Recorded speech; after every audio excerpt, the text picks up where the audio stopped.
Session 2ની પરીક્ષાનું પરિણામ જાહેર કરવામાં આવ્યું છે, જેમાં ગુજરાતના 2 વિદ્યાર્થીઓનો દબદબો જોવા મળ્યો છે.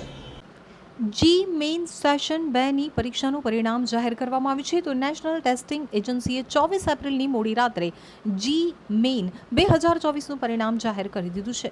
આ પરીક્ષામાં 56 ઉમેદવારોએ 100% મેળવ્યા છે, જેમાંથી મોટાભાગના ઉમેદવારો તેલંગાણા રાજ્યના છે. જી મેઇનમાં હાજર રહેલા ઉમેદવારો સત્તાવાર વેબસાઇટ gmain.nta.ac.in ઉપર તેમના પરિણામો ચકાસી શકે છે.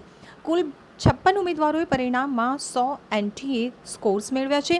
તો 56 ઉમેદવારોમાંથી કર્ણાટકની સાનવી જૈન અને દિલ્હીની શાયના સન્હાએ 2 મહિલા છે, જેમણે 100 NTA સ્કોર હાંસલ કર્યો છે. બાકીના બધા પુરુષો છે. તો જી મેઇન સેશન 2ના પરિણામો 24 એપ્રિલના રોજ લગભગ 11:27 વાગે બહાર પાડવામાં આવ્યા હતા. જી મેઇન સેશન 2 2024 માટેની પરીક્ષા 4 એપ્રિલથી 12 એપ્રિલ દરમિયાન ભારતના 319 શહેરોમાં અને વિદેશના 22 શહેરોમાં યોજાઈ હતી. લગભગ 12.57 લાખ વિદ્યાર્થીઓએ જી મેઇન્સની પરીક્ષા આપી હતી. પરીક્ષા માટે 24 લાખથી વધુ વિદ્યાર્થીઓએ રજિસ્ટ્રેશન કરાવ્યું હતું.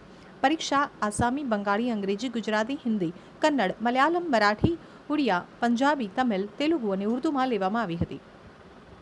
તો 56 ઉમેદવારોમાંથી તેલંગાણામાંથી 15, આંધ્રપ્રદેશ અને મહારાષ્ટ્રમાંથી 7, દિલ્હીમાંથી 6, રાજસ્થાનમાંથી 5, કર્ણાટકના 3, ગુજરાત, તમિલનાડુ, પંજાબ અને હરિયાણામાંથી 2 ઉમેદવાર, ઝારખંડ, ચંડીગઢ, ઉત્તર પ્રદેશ અને બિહારમાંથી એક વિદ્યાર્થીએ 100% માર્ક્સ મેળવ્યા છે.